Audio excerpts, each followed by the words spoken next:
Hello दोस्तों, स्वागत है आपका अपने YouTube channel Jitendra education point में। दोस्तों, आज मैं आपके लिए उत्तर प्रदेश अधीनस्थ सेवा चयन आयोग की जो पिछली वैकेंसी आई थी ग्राम विकास अधिकारी, ग्राम पंचायत अधिकारी, उसका एग्ज़ाम पेपर मैं आपके सामने लेकर आया हूँ। ये एग्ज़ाम 22 और 23 दिसंबर 2018 को हुआ था। उसी का एग्ज़ाम पेपर आज आज आपके सामने मैं लेकर के आया हूँ, जैसा कि आपकी स्क्रीन पर शो हो भी रहा है। तो दोस्तों, वीडियो शुरू करने से पहले मेरी आपसे रिक्वेस्ट है कि वीडियो अगर आपको अच्छा लगे तो वीडियो को लाइक करें, शेयर करें और मेरे चैनल को सब्सक्राइब कर लें और बेल आइकन को भी प्रेस कर दें, जिससे कि मेरी आने वाली आगे की सभी वीडियो का आपको नोटिफिकेशन मिलता रहे। तो चलिए वीडियो को शुरू करते हैं। तो जैसा कि आप देख पा रहे हैं, ये जो है ए बी सेट था ग्राम विकास अधिकारी का 300 नंबर का ये पेपर हुआ था। टोटल 150 क्वेश्चन थे इसमें, और इसमें जो सब्जेक्ट थे वो हिंदी, परिज्ञान एवं लेखन योग्यता के 50 क्वेश्चन थे, रीजनिंग के 50 थे और जीएस के भी 50 थे। चलिए शुरू करते हैं। पहला क्वेश्चन, जब एक अधिकारी दूसरे अधिकारी को व्यक्तिगत नाम से पत्र लिखता है तो उसे क्या कहते हैं? तो दोस्तों, उसे कहा जाता है अर्धशासकीय पत्र। दोस्तों, एग्जाम में पत्र के क्वेश्चन भी 1 या 2 नंबर के देखने को मिल जाते हैं, तो आपका जो भी एग्ज़ाम है कृपया पत्रों के बारे में ज़रूर पढ़ के जाएं, क्योंकि पत्र आजकल एग्जाम से बहुत पूछे जा रहे हैं। चलिए नेक्स्ट क्वेश्चन देखते हैं। एक विद्यार्थी को अपने स्कूल के प्रधानाचार्य को अभिनिवेदन में क्या लिखना चाहिए? तो दोस्तों, क्या लिखना चाहिए? यहाँ पर होगा आपका करेक्ट आंसर सी, भवदीय। सॉरी, भवदी नहीं, आपका आज्ञाकारी शिष्य। भवदी पर कैंडिडेट टिक कर देते, वो आपका गलत हो जाता है। यहाँ पर हो जाएगा आपका आज्ञाकारी शिष्य। चलिए नेक्स्ट देखते हैं। संक्षेपण मूल पाठ से कितने शब्दों में लिखना चाहिए? तो इसका राइट आंसर हो जाएगा बी,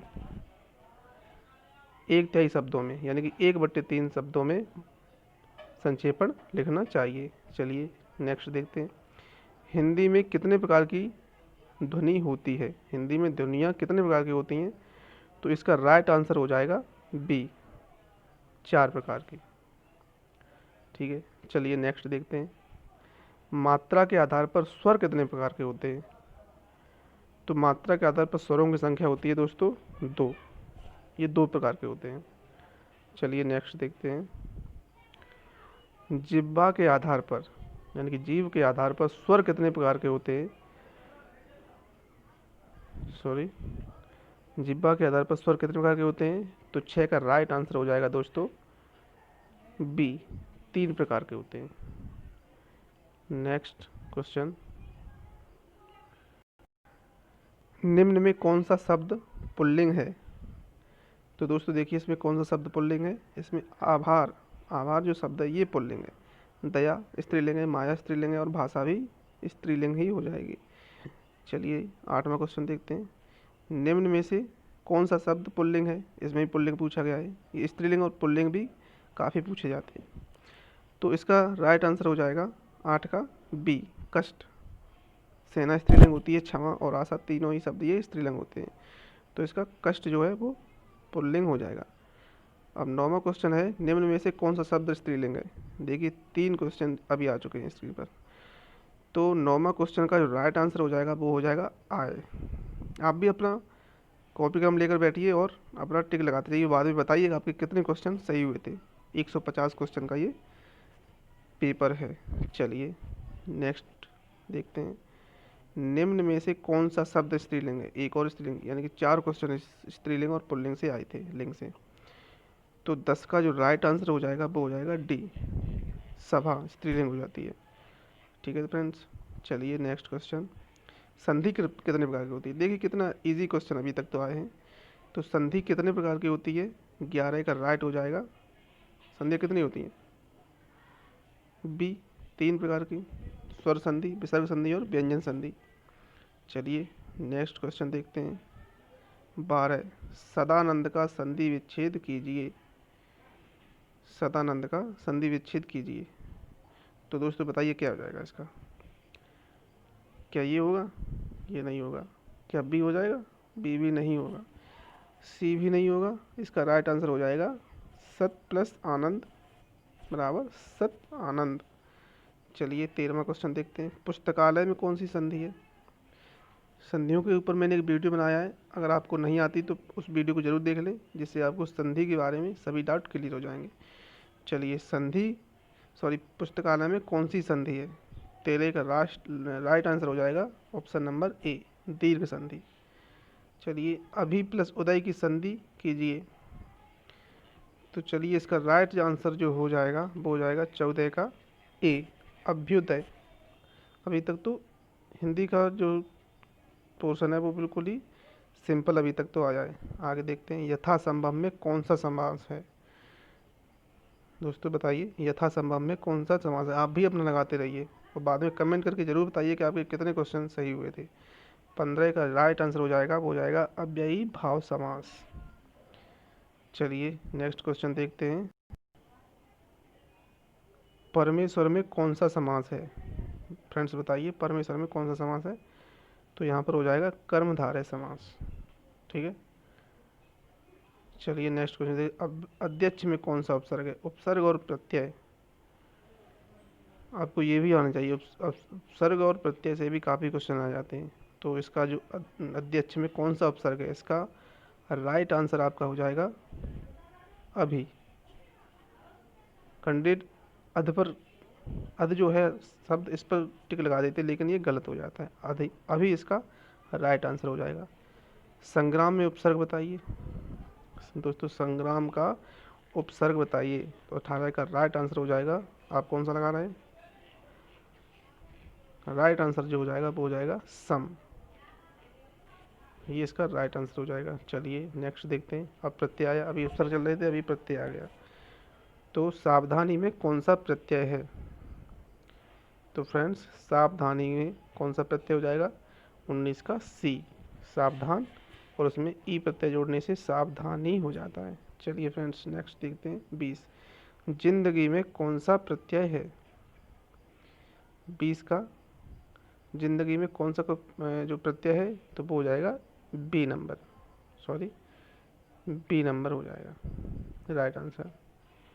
चलिए नेक्स्ट देखते हैं, निम्न में से कौन सा शब्द तत्सम है?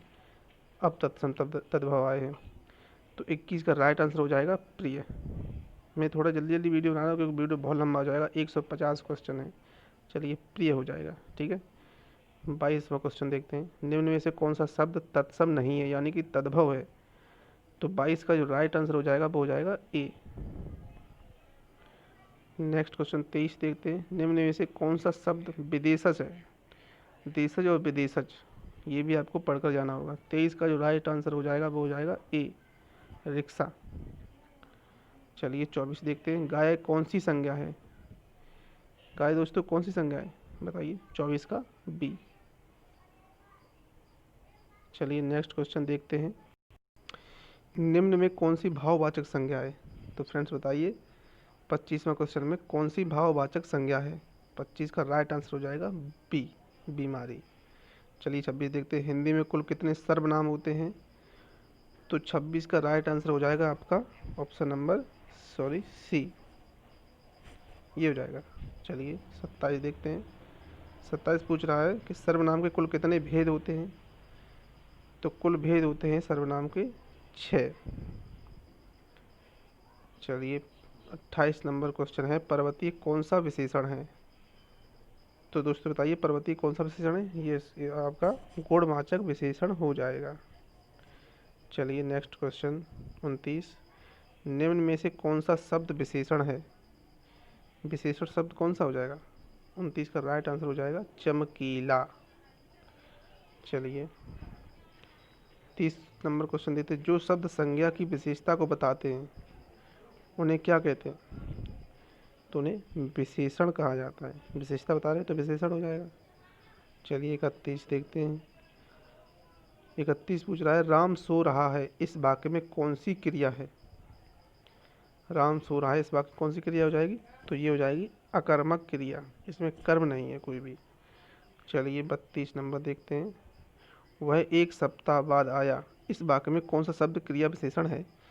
तो दोस्तों 32 नंबर का जो राइट आंसर हो जाएगा वो हो जाएगा ऑप्शन नंबर सी।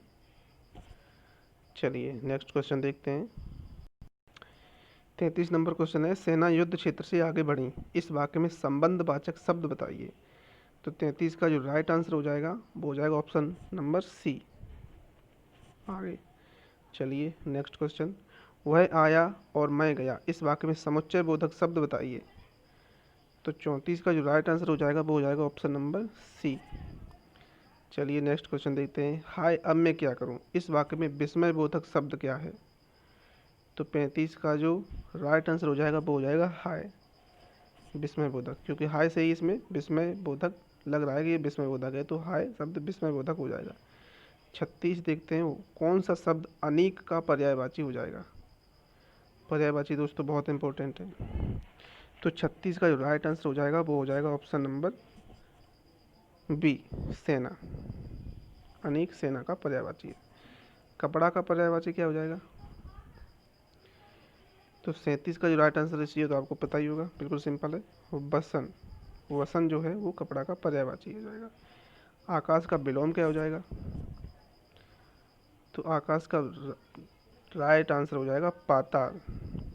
कैंडिडेट धरती को भी राइट कर देते हैं जो कि गलत होता है, ठीक है। चलिए 39, पृथ्वी का विलोम शब्द क्या हो जाएगा। तो 39 का जो राइट आंसर हो जाएगा वो हो जाएगा ऑप्शन नंबर ए। चलिए नेक्स्ट देखते हैं। तो नेक्स्ट क्वेश्चन है, अभय और उभय शब्द युग्म का सही अर्थ है। तो 40 का जो राइट आंसर हो जाएगा वो हो जाएगा ऑप्शन नंबर ए, निर्भय और दोनों। अभय यानी कि निर्भय, उभय यानी कि दोनों। चलिए नेक्स्ट क्वेश्चन देखते हैं, अली और अली शब्द युग्म का सही अर्थ क्या हो जाएगा। तो इसका जो राइट आंसर हो जाएगा वो हो जाएगा ऑप्शन नंबर बी, अली माने भौरा और अली माने सखी। चलिए 42 देखते हैं, उपसर्ग वह शब्दांश है जो किसी जो यानी कि अब आपको उत्तर इसमें बताना है। तो 42 का राइट आंसर हो जाएगा ऑप्शन नंबर सी, उपसर्ग वह शब्दांश है जो किसी शब्द के आगे जुड़ता है तो वो उपसर्ग हो जाता है। कौन सा शब्द शुद्ध है, इसमें शुद्ध और अशुद्ध भी पूछा गया। तो कौन सा शब्द शुद्ध है, तो 43 का राइट आंसर हो जाएगा ऑप्शन नंबर ए, 46। तो अब देखते हैं नेक्स्ट क्वेश्चन 44, निम्न में शुद्ध शब्द बताइए। तो 44 का जो राइट आंसर हो जाएगा वो हो जाएगा ऑप्शन नंबर ए, उज्ज्वलन, ठीक है।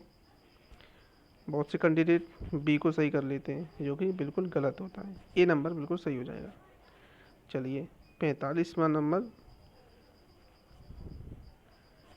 इसमें पूरा गद्यांश दिया गया है जिसे पढ़कर आपको इसमें आंसर ढूंढना होता है, तो पूरा ना पढ़ते हुए बहुत टाइम लग जाएगा और वैसे भी 150 क्वेश्चन है। चलिए आपको आंसर ही बता देता हूँ मैं।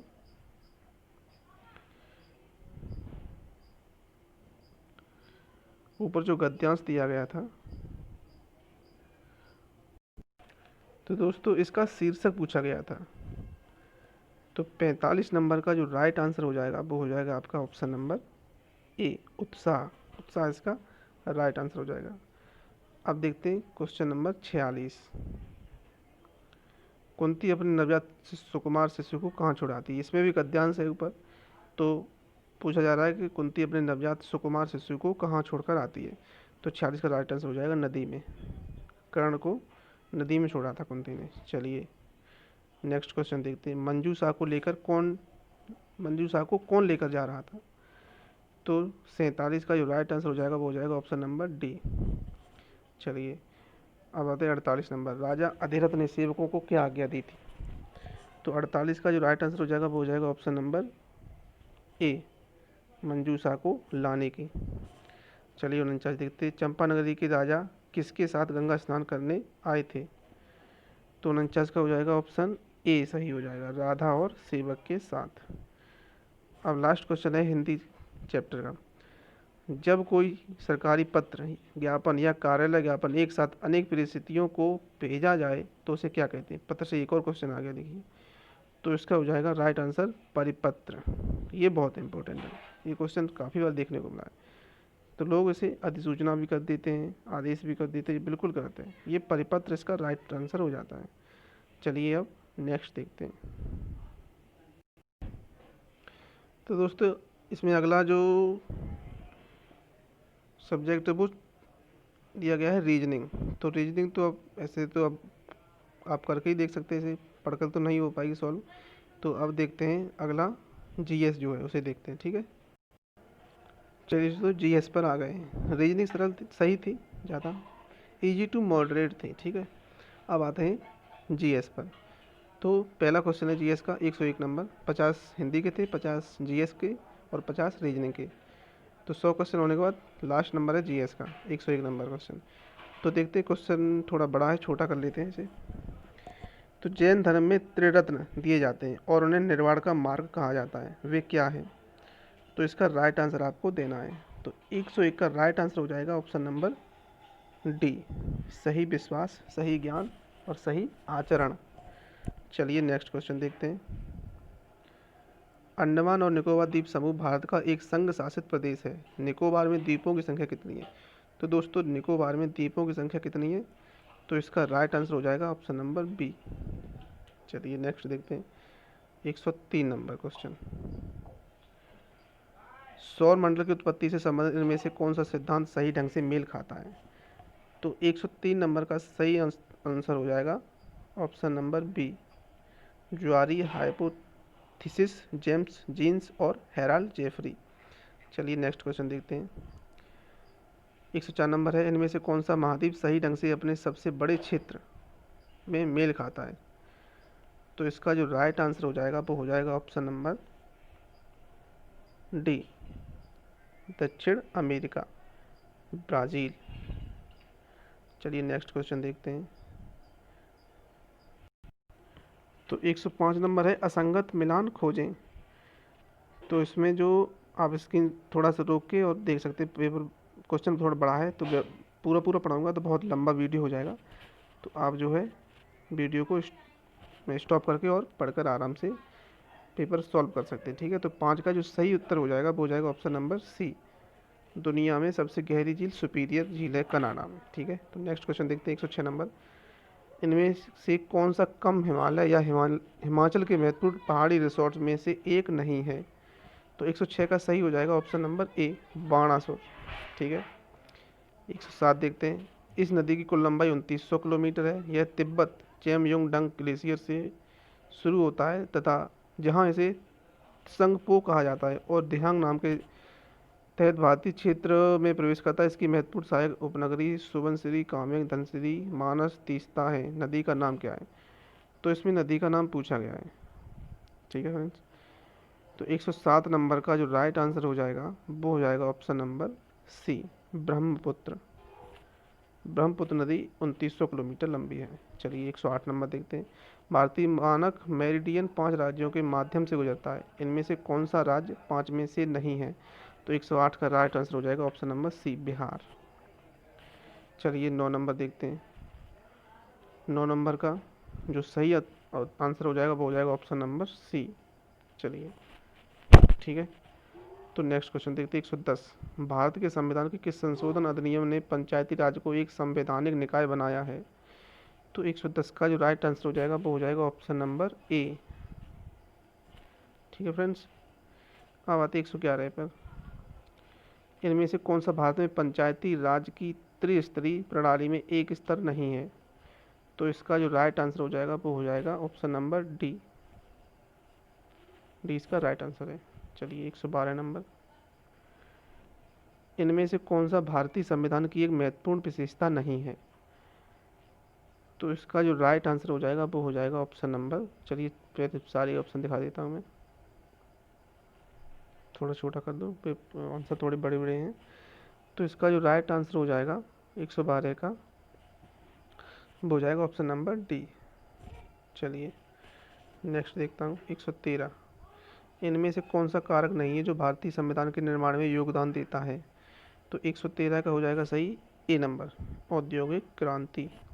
चलिए 114 नंबर। ब्रिटिश शासन के आगमन से पहले भारत की स्वतंत्र अर्थव्यवस्था थी। उस समय निम्नलिखित में से कौन सा प्रमुख व्यवसाय नहीं था? तो 114 का सही हो जाएगा ऑप्शन नंबर डी। चलिए दोस्तों चैनल को सब्सक्राइब जरूर कर लेना, जिससे मैं आगे जो भी वीडियो बनाऊं वो आपको नोटिफिकेशन ज़रूर मिलता रहे और मैं एग्ज़ाम पेपर काफ़ी एग्ज़ाम पेपर मैं आपको सॉल्व कर पाऊँगा ऐसे ही। यूपी ट्रिपल एस सी के काफ़ी पेपर मेरे पास रखे हुए हैं, सभी की मैं वीडियो ज़रूर अपलोड करता रहूँगा। तो चैनल को सब्सक्राइब कर लेना और वीडियो को ज़्यादा से ज़्यादा शेयर करना, और कमेंट में उत्तर ज़रूर बताना कि आपने कितने सही किए थे। चलिए 115 नंबर क्वेश्चन देखते हैं। 1991 की नई उदार आर्थिक नीति के परिचय के साथ भारतीय अर्थव्यवस्था ने इसके अलावा निम्नलिखित सभी के माध्यम से मौजूदा आर्थिक समस्याओं को संबोधित किया।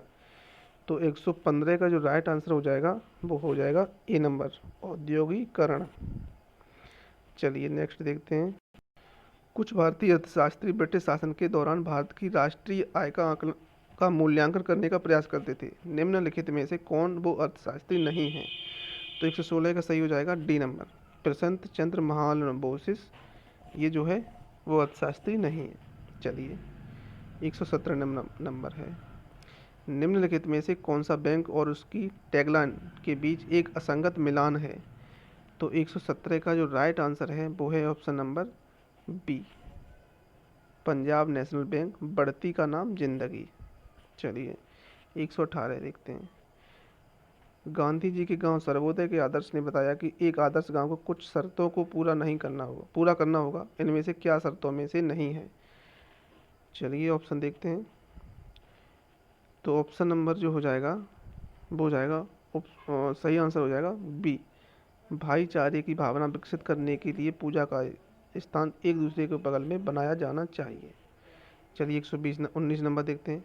21वीं राष्ट्रमंडल खेलों 2018 का आदर्श वाक्य क्या था? करंट से ये आ गया है। तो ये 119 का जो राइट आंसर है वो है option number share the dream, ये था इसका आदर्श वाक्य। चलिए 120 नंबर क्वेश्चन देखते हैं। ओवर कप, जिसे कभी कभी महिलाओं का टीम चैंपियनशिप कहा जाता है, एक प्रमुख अंतर्राष्ट्रीय बैडमिंटन प्रतियोगिता है जिसमें महिलाओं के राष्ट्रीय बैडमिंटन टीमों के द्वारा भाग लिया जाता है। किस टीम ने ओवर कप 2018 जीता? तो ये करंट से क्वेश्चन आ रहे हैं अभी। तो 120 का जो राइट आंसर है वो है ऑप्शन नंबर सी, जापान। चलिए 121 नंबर देखते हैं। इनमें से कौन सा सही नहीं है? ऑप्शन है, तो इसमें जो राइट आंसर है वो है ऑप्शन नंबर बी, ये जो है सही नहीं है। चलिए नेक्स्ट देखते हैं। नीचे कुछ महत्वपूर्ण घटनाएं और तिथियां हैं जिन्हें 2018 में मनाया गया था, इनमें से कौन सा सही मिलान नहीं है? तो इसका जो राइट आंसर हो जाएगा वो है ऑप्शन नंबर डी, अंतर्राष्ट्रीय जैव विविधता दिवस 1 मई। चलिए 123 नंबर देखते हैं। मार्च 2018 में भारत में पहला मेगा फूड पार्क का उद्घाटन किया गया था, यह निम्नलिखित में से किस स्थान पर स्थित है? तो भारत में पहला मेगा फूड पार्क का उद्घाटन किया गया था, ये कहाँ पर है? ये भी करंट से ही है, 2018 क्वेश्चन है। तो 130 का सही हो जाएगा ऑप्शन नंबर, 123 का है तो ऑप्शन नंबर सी हो जाएगा, राजस्थान। चलिए दोस्तों नेक्स्ट देखते हैं 124। मार्च 2018 में भारत सरकार ने 2020 तक किसानों की यूरिया सब्सिडी बढ़ा दी है, इस पहल का उद्देश्य क्या था? तो 124 का जो राइट आंसर है वो है ऑप्शन नंबर बी,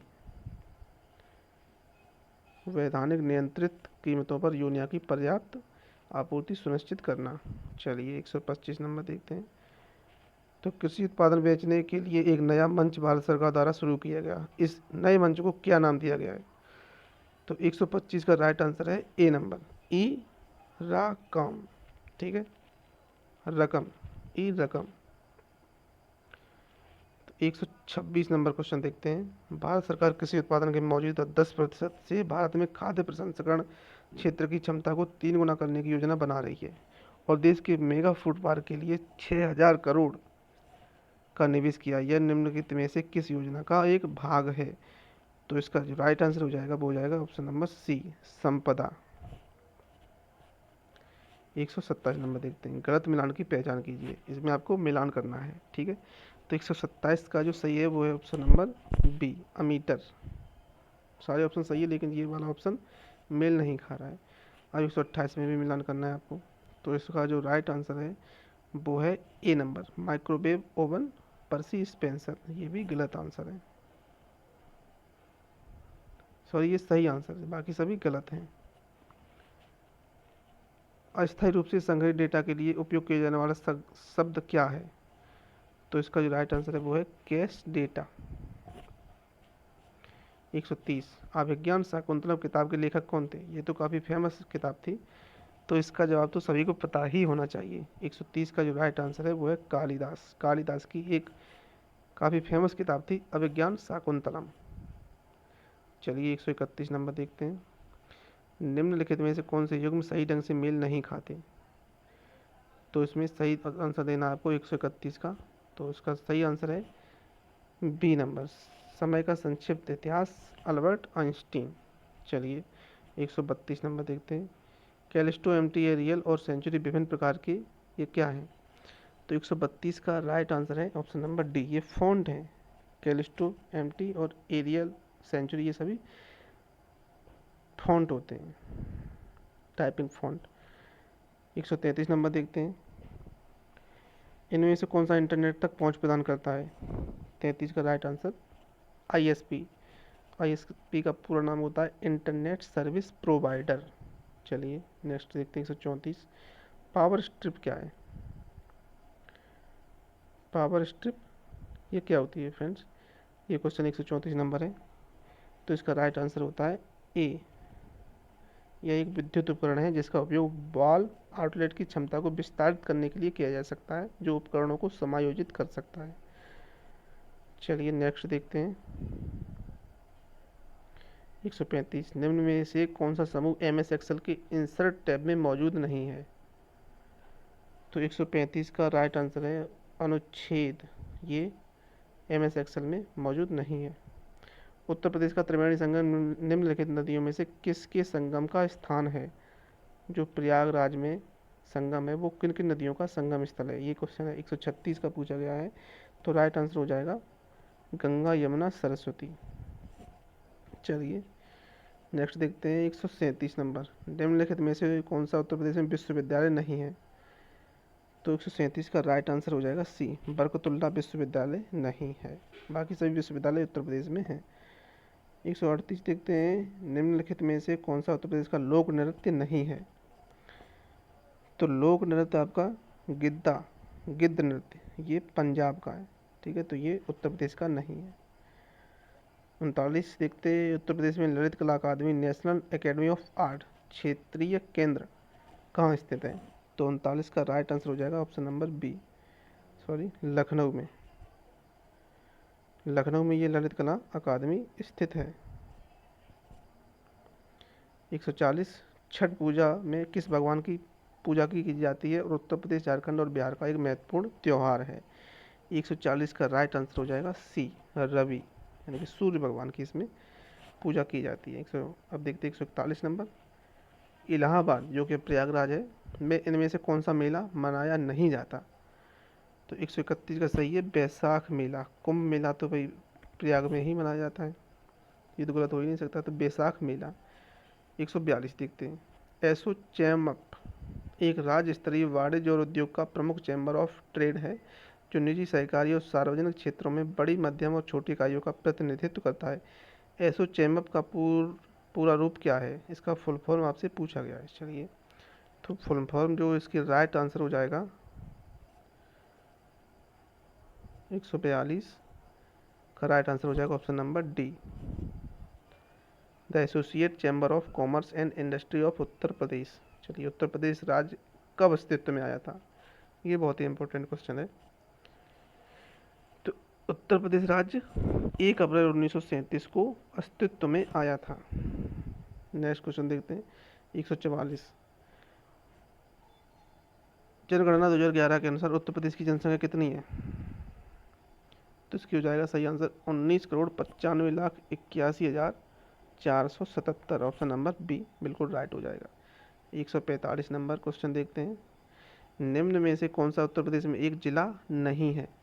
तो दोस्तों जो देहरादून है ये उत्तराखंड का एक जिला है, उत्तर प्रदेश का जिला नहीं है। बाकी सभी उत्तर प्रदेश के जिले हैं, तो यही सही हो जाएगा आंसर नंबर सी। मोहनजोदड़ो शब्द का अर्थ क्या होता है? काफ़ी इजी क्वेश्चन है ये तो मोहनजोदड़ो का जो शब्द का अर्थ है वो होता है मृतकों का टीला, यानी कि माउंट ऑफ द डेड, ये हो जाता है इसका राइट आंसर। 147 देखते हैं। सिंधु घाटी सभ्यता के बारे में कौन सा कथन सत्य है? तो इसका जो राइट आंसर हो जाएगा वो हो जाएगा ऑप्शन नंबर ए। सिंधु के लोग कपास का उत्पादन करने वाले पहले इंसान थे ये, कपास का उत्पादन करने वाले। 148 नंबर है क्वेश्चन, दिल्ली में कुतुब मीनार दुनिया का सबसे ऊंचा ईंट का बना मीनार है, इनमें से कौन सा राजा ने इस निर्माण में योगदान नहीं दिया था? तो राइट आंसर हो जाएगा option number C, Alauddin Khilji. चलिए नेक्स्ट क्वेश्चन देखते हैं। 149, घटना और तारीख के इन जोड़ों में से कौन सा जोड़ा सही ढंग से मेल नहीं खाता है? तो 149 का राइट आंसर है ऑप्शन नंबर सी, बीजी तिलक ने, बाल गंगाधर तिलक ने पूना में अपने मुख्यालय के साथ भारतीय गृह नियम लीग की स्थापना की 1914 में। नेक्स्ट क्वेश्चन और आखिरी क्वेश्चन, इनमें से किस लड़ाई में अंग्रेजों ने बंगाल के नवाब सिराजुद्दौला को हराया था? 150 का राइट आंसर हो जाएगा 1757 में प्लासी की लड़ाई में। तो फ्रेंड्स यहाँ पर आपके सारे के सारे क्वेश्चन समाप्त होते हैं। आई होप आपको ये वीडियो ज़रूर पसंद आया होगा। वीडियो अगर पसंद आया तो प्लीज़ वीडियो को लाइक करें, शेयर करें और हमारे चैनल को सब्सक्राइब करें और बेल आइकन दबाना ना भूलें। बेल आइकन दबाने से आपको जो भी अगली वीडियो में बनाऊंगा वो आपको नोटिफिकेशन मिलता रहेगा। और वीडियो में नेक्स्ट यही एग्ज़ाम पेपर को ही सॉल्व कराने वाली वीडियो में बनाऊंगा। तो ठीक है फ्रेंड्स, मिलते हैं अगले वीडियो में। जय हिंद, जय भारत।